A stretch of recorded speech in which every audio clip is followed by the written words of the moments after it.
Segundo o capítulo de número 17, é a continuação, o momento crucial em que Absalão vai planejar o ataque a Davi. Lembrando que Davi está em deslocamento, com um povo lento, mulheres, crianças, um deslocamento bem lento. Aitofel, ele aqui no 17 dá um conselho que foi na verdade preciso, mas Deus confundiu. Vejamos, verso 1 diz: Disse mais Aitofel a Absalão: Deixa-me escolher 12.000 homens, e me levantarei e seguirei após Davi esta noite. E irei sobre ele, pois está cansado e fraco das mãos, e o espantarei, e fugirá todo o povo que está com ele, e então ferirei o rei só. E farei tornar a ti todo o povo, pois o homem a quem tu buscas é como se tornassem todos. Assim todo o povo estará em paz. Olha só, hein? O conselho de Aitofel era um ataque imediato, com 12.000 homens que pegariam Davi cansado e ele seria exterminado. Versículo 4. E esta palavra pareceu boa aos olhos de Absalão e aos olhos de todos os anciãos de Israel. E com certeza era o conselho que iria dar a Absalão o troféu. Absalão conquistaria de uma tacada só e muito rápido. Mas no versículo 5 a história vai mudar aqui, ó. Disse, porém, Absalão: Chamai agora também a Husai, o arquita, e ouçamos também o que ele dirá. E chegando Husai a Absalão, lhe falou Absalão, dizendo: Desta maneira falou Aitofel: Faremos conforme a sua palavra? Se não, fala tu. Quer dizer, contou como ele aconselhou e falou: Você concorda? Dá a tua opinião. Então disse Husai a Absalão: Um conselho que Aitofel esta vez aconselhou não é bom.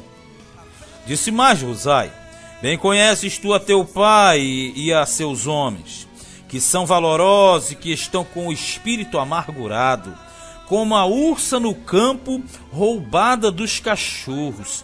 Isso aqui é um hebraísmo. A ursa no campo roubada dos cachorros, quer dizer, que estava extremamente furiosa, né? Porque a ursa, quando tinha os seus filhotes roubados pelos cachorros, aqui no caso cachorro do mato, chacal e etc., ela ficava furiosa e aí saía matando tudo que tinha pela frente. Então o Husai aqui, com uma eloquência profunda, está dizendo: calma, o Absalão. Tu sabe que teu pai tem homens valorosos com ele, hein? E que nessa hora eles estão extremamente revoltados. Ele diz mais: também teu pai é homem de guerra e não passará a noite com o povo. Tipo assim, você sabe que teu pai não é bobo. Ele não vai estar junto com o bobo, com o povo, ele não é bobo. Ele vai estar em outro lugar. Eis que agora estará escondido em alguma cova ou em qualquer outro lugar. E será que, caindo no princípio alguns dentre eles, cada um que ouvir então dirá: houve derrota no povo que segue a Absalão. Porque, na verdade, os homens valentes, valorosos, furiosos, como a ursa roubada dos cachorros, quer dizer, com os filhotes que foram embora, quer dizer, profundamente dispostos a morrer, eles vão pegar os teus homens, Absalão, e vão matar. Quando começar a morrer, os que estão atrás vão correr e vão dar no pé. Então até o homem valente, cujo coração é como coração de leão, quer dizer, homem de guerra, sem dúvida desmaiará, porque todo Israel sabe que teu pai é valoroso, e homens valentes os que estão com ele. Então ele está dizendo: olha, cuidado, hein? 12.000 homens é pouco, porque você vai chegar lá e vai encontrar homens que são beliciosos, preparados e que estão dispostos a defender a Davi. E Davi não vai estar com eles não, Davi está intocado. E o que vai acontecer? Esses 12.000 teu aí não vão dar conta do recado, porque ele tem os 37 valentes, e cada um daqueles ali mata 600. Então, se em poucos minutos o teu mini exército acaba, Absalão, esse conselho não é bom. Eu, porém, aconselho que, com toda a pressa, se ajunte a ti todo Israel, desde Dan até Berseba. Quer dizer, desde lá de cima do mapa até embaixo. Ele está dizendo assim: você tem que fazer uma convocação geral de todo o exército de Israel, de Dan até Berseba, em multidão como a areia do mar, e que tu em pessoa vás à peleja. Então iremos a ele, em qualquer lugar que se acha, e facilmente viremos sobre ele. Como o orvalho cai sobre a terra, quer dizer, quando o orvalho ele molha todo o campo, né? Tudo fica tomado. E não ficará dele de todos os homens que estão com ele, nem ainda um só. Quer dizer, se você fizer essa estratégia, pela quantidade de homens, um exército vai vir e até os homens valorosos dele não vão dar conta do recado. Você vai tomar de assalto, você vai cobrir tudo. E se ele se retirar para alguma cidade, todo Israel trará cordas àquela cidade e arrastá-la-emos até ao ribeiro, até que não se acha ali nem uma só pedrinha. Quer dizer assim, e se o Davi fugir para alguma cidade, a gente vai sobre todas as cidades, nós vamos fazer um pente fino, um arrastão, e não vai ficar uma só pedrinha. Quer dizer, a gente vai achá-lo aonde quer que ele esteja. Olha, este conselho aqui com calculada eloquência. O Husai mostrou, na verdade, uma ideia que era acima e muito bem planejada, né? Muito bem orquestrada, embora todos nós saibamos que na verdade a outra era a melhor, mas essa daqui era para ganhar tempo, porque se eles fossem de ímpeto, eles pegariam realmente a Davi e não teria chance. Mas aqui não, é tempo de reunir o exército, é tempo de ajustar tudo. Aí ele falou, você vai pessoalmente à frente do exército. E isso daria tempo para que Davi se reorganizasse, se reestruturasse. Verso 14. Então disse Absalão e todos os homens de Israel, melhor é o conselho de Husai, o arquita, do que o conselho de Aitofel. Porém, olha aqui entre parênteses, porém, assim o Senhor ordenara, para aniquilar o bom conselho de Aitofel, para que o Senhor trouxesse o mal sobre Absalão. Olha só, quando nós olhamos lá no capítulo 15, nos versículos 31 e 32, Davi falou assim, eu confundo o conselho de Aitofel. E no 32 apareceu o Husai, que foi a chave, foi a resposta de Deus aqui. E na verdade é que diz que o conselho era melhor, mas diz que isso veio de Deus para aniquilar o bom conselho, para que Absalão encontrasse o mal sobre a vida dele. No 15, e disse Husai a Zadok e a Abiatar, sacerdotes, assim aconselhou Aitofel a Absalão e aos anciãos de Israel. Porém assim aconselhei eu, tipo, corre, vai dar a notícia a Davi. Agora, pois, enviai apressadamente e avisai a Davi, dizendo, não passes esta noite nas campinas do deserto, mas passa depressa a outra banda, para que o rei e todo o povo que com ele está não seja devorado. Tipo assim, manda o Davi fugir rapidamente, não espera não, passa o Jordão, vai para o outro lado lá de Gileade. Estavam, pois, Jonatas e Aimaas junto à fonte de Rogel. E foi uma criada, ele o disse, e eles foram e disseram ao rei Davi, porque não podiam ser vistos entrar na cidade. É aquela questão, eles estão justamente ali na divisão. Quando fala fonte de Rogel, ficava justamente na divisa entre as tribos de Benjamim e Judá, naquele eixo que tem, só no mapa você vê. Só que eles, na verdade, quando saíram para levar a notícia, foram vistos. Olha no 18. Mas viu-os todavia um moço e avisou a Absalão. Porém ambos logo partiram apressadamente e entraram em casa de um homem em Baurim, o qual tinha um poço no seu pátio, e para ali desceram. Eles correram atrás para tentar chegar e atacar. Só que na verdade ele chegou primeiro. E ali eles chegaram na cidade, chegaram em Baurim, e ali tinha um homem que tinha um local, no pátio, um poço. O que eles fizeram? Eles esconderam-se dentro do poço. E tomou a mulher a tampa e a estendeu sobre a boca do poço, e espalhou o grão descascado sobre ela. Assim, nada se soube. Foi mais ou menos o que aconteceu com os espias de Josué capítulo 6, lembra? Quando eles ficaram escondidos lá de Raabe, a meretriz, quando caiu a muralha, lembra? Ali, automaticamente, aqueles espias, eles foram escondidos, guardados. Aqui também não é diferente. O homem pegou e escondeu esses dois meninos dentro do poço. Aí a mulher rebotou uma tampa e estendeu o casco ali, grão descascado, para passar ali uma maquiagem, uma camuflagem. Chegando, pois, os servos de Absalão, a mulher, àquela casa, disseram: onde está Ahimaás e Jonatas? E a mulher lhes disse: já passaram o val das águas. O val é naquela questão da parte rasa, aonde consegue se passar a pé. Falou assim: ó, já passaram por lá de lá, então por aqui não. Passaram já o val das águas. E, havendo-os buscado e não os achando, voltaram para Jerusalém. Então eles correram atrás e não conseguiram encontrar. Só que eles estavam escondidos dentro do poço. E sucedeu que, depois que partiram, saíram do poço e foram e anunciaram a Davi. E disseram a Davi: levantai-vos e passai depressa as águas, porque assim aconselhou contra vós Aitofel. Então Davi e todo o povo que com ele estava se levantou e passaram o Jordão. E já pela luz da manhã, nem ainda faltava um só que não passasse o Jordão. Mas olha que ralação, olha que sofrimento, olha como é que isso tudo está acontecendo. Sofrimento em cima de sofrimento. Mas eles conseguiram até o raiar do dia seguinte, todos passaram o Jordão. Vendo, aí vamos lá, vamos parar aqui que agora vai entrar numa parte do Aitofel. Mas veja que o conselho de Aitofel foi constrangido, né? Foi coberto pelo de Husai. Aí o que acontece? Essa parte final vai mostrar o Aitofel profundamente amedrontado. Veja bem aqui no 23. Ó. Vendo, pois, Aitofel que se não tinha seguido o seu conselho, albardou o jumento e levantou-se e foi para a sua casa e para a sua cidade. Albardar o jumento preparou a cela, bonitinho e tal. Levantou-se e foi para a sua cidade.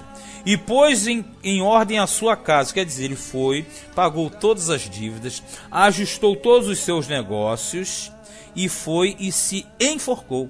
E morreu e foi sepultado na sepultura de seu pai. Vamos entender isso aqui. O Aitofel, você sabe que ele deu o conselho que era o correto. Aí ele foi e teve o seu conselho coberto pelo de Husai. Por que é que Aitofel se matou? Olha só. Porque ele se mata? Isso aqui não é só um capricho, não tipo assim, um dengo, porque ele não foi aceito, tipo, eles deram mais crédito para o outro que a mim. Não, não é isso não. Sabe por que ele fez isso? Sabe por que ele foi e se suicidou? Porque, na verdade, ele sabia que o conselho dele era melhor. Isso é o primeiro. O conselho dele era o melhor. Segundo lugar, ele sabia que a derrota de Absalão era certa. Era certa. Terceiro, ele sabia que Davi voltaria para Jerusalém. E em quarto e último lugar, ele sabia que ele seria morto por traição contra o rei. Então sabe o que ele fez? Ele preparou tudo e cometeu suicídio. Porque ele sabia que o conselho dele era o melhor. Não sendo o conselho dele melhor atendido, automaticamente Davi venceria. E se Davi venceria, voltaria. E se voltaria, o mataria. Por isso que ele comete esse suicídio. No Antigo Testamento, esse aqui é o único suicídio declarado. Porque as pessoas às vezes confundem. Não, mas não tem o caso de Saul lá, 1 Samuel 31. Não tem o Abimeleque lá em Juízes 9, que pediu para matar ele, porque estava com a cabeça quebrada. Mas esses atos aí, na verdade, foram atos que os elementos não queriam morrer na mão dos inimigos. Aqui não, aqui é suicídio mesmo. Ele está morrendo ele não está se matando em prol do trabalho dele, não. Isso aqui realmente ele está querendo fugir de uma realidade. Os outros não queriam que o inimigo matasse. Não queria morrer na mão do filisteu, esse negócio. E tem o do Sansão também, né? Que ali também ele morreu trabalhando. Então Sansão, Abimeleque, Saul foram mortes mais diferentes, porque na verdade eles preferiam morrer do que cair na mão dos inimigos. E no caso de Sansão, morreu trabalhando. Agora aqui já é diferente. Esse daqui é frustração mesmo. O cara sabia que iria morrer. Para não enfrentar uma realidade, ele vai e comete suicídio e se enforcou. Agora no Novo Testamento tem o caso de Judas, lá em Mateus 27. Mas a questão toda o Aitofel sabia que a derrota de Absalão era certa. Versículo 24, voltamos a falar de Davi. E Davi veio a Maanaim, E Absalão passou o Jordão, e ele todo homem de Israel com ele. Vamos lá. A questão toda é o seguinte. Davi veio a Manaim. Manaim foi lá onde Jacó, em Gênesis capítulo 32, ele viu os anjos. E lá também, ali próximo no Val de Jaboque, ele lutou com aquele anjo que o marcou, etc. Então Manaim, que significa dois bandos ou dois exércitos, ou dois grupamentos, é aonde Davi correu para se refugiar. E o Absalão passou o Jordão, e todo homem de Israel com ele. E Absalão constituiu a Amasa em lugar de Joabe sobre o arraial. Por quê? O Joabe estava com Davi, e o Joabe era o comandante do exército. Como ele não tem um comandante, o que acontece agora? Absalão, que é o novo rei de Israel, entre aspas, ele colocou o Amasa como sendo o quê? O novo comandante do exército de Israel. E era Amasa filho de um homem cujo nome era Itra, o israelita, o qual entrara a Abigail, filha de Naás. Abigail não é mulher de Davi não, é outra. Filha de Naás, irmã de Zeruia, mãe de Joabe. Quer dizer, o Amasa, ele era primo de Joabe e também, consequentemente, primo de Davi. Israel, pois, e Absalão acamparam na terra de Gileade. Olha só, a grande verdade é o seguinte: agora Davi já se estabeleceu, já chegou em Manaim e ele já conseguiu se organizar. E Absalão está vindo pelo outro lado. Absalão passa o Jordão pelo outro lado e ele repousa em Gileade. Você pegar na geografia, Gileade é mais em cima e automaticamente Manaim é mais embaixo. Aqui no versículo 27 tem uma descrição do que vai acontecer, mas no 18 que vai desenrolar o fato mais propriamente. Aqui diz assim: e sucedeu que chegando Davi a Manaim, Sobe, filho de Naás, de Rabá, dos filhos de Amon. Nós sabemos que os amonitas eram vizinhos de Israel ao oriente. E Maquir, filho de Amiel, de Lodebar, Lodebar aquela mesma do Mefibosete, e Barzilai, o gileadita, que é de Gileade, de Rogelim, tomaram camas e bacias e vasilhas de barro, e trigo e cevada e farinha, e grão torrado e favas, e lentilhas também torradas, e mel e manteiga e ovelhas, e queijos de vacas, e os trouxeram a Davi e ao povo que com ele estava, para comerem, porque disseram: este povo no deserto está faminto, e cansado e sedento. Vejamos aqui, fechando o capítulo de número 17, que Davi, em meio a toda essa tribulação, toda essa confusão, pega para capar e sai daqui, vai de lá, mas em todos os momentos ele tinha pessoas fiéis a ele. Deus sempre colocava pessoas fiéis a ele. E você percebe ao longo dessa narrativa que tem tanto elementos da nação dele, como tem elementos estrangeiros também. Ora foram os filisteus, muitos no exército que o ajudam. Aqui também aparecem os amonitas, né, os filhos de Amon também ali, muitos que eram fiéis a Davi, porque Davi ele ultrapassava essas fronteiras. E eles levaram o Barzilai, também os Leadita, levaram mantimento, água, roupa, camas, tudo para que eles tivessem um mínimo de conforto naquela situação de desespero. E ali eles levaram em apoio a Davi. Claro que esse apoio é o homem que pratica, mas ele vem debaixo de uma ordenança divina, uma ordenança do Senhor. E é isso que, na verdade, nós aprendemos nesses capítulos. Nós aprendemos que o homem segundo o coração de Deus sofreu e sofreu muito. E tudo isso punição pelos seus erros, porque ele não morreu, que deveria morrer, mas em compensação ele está na graça. E aqui é um grande exemplo para nós que vivemos na graça, né? A graça, ela nos isenta talvez de uma morte imediata, mas nos traz consequências de acordo com os nossos atos. E aqui Davi sofrendo tudo isso, mas em todos os momentos a mão de Deus estava sobre Davi, e Davi, ainda que perseguido, ainda que sofrendo, mas Davi estava debaixo do controle do Todo-Poderoso. Nós fechamos aqui mais um capítulo. Esse foi 2 Samuel, capítulo de número 17.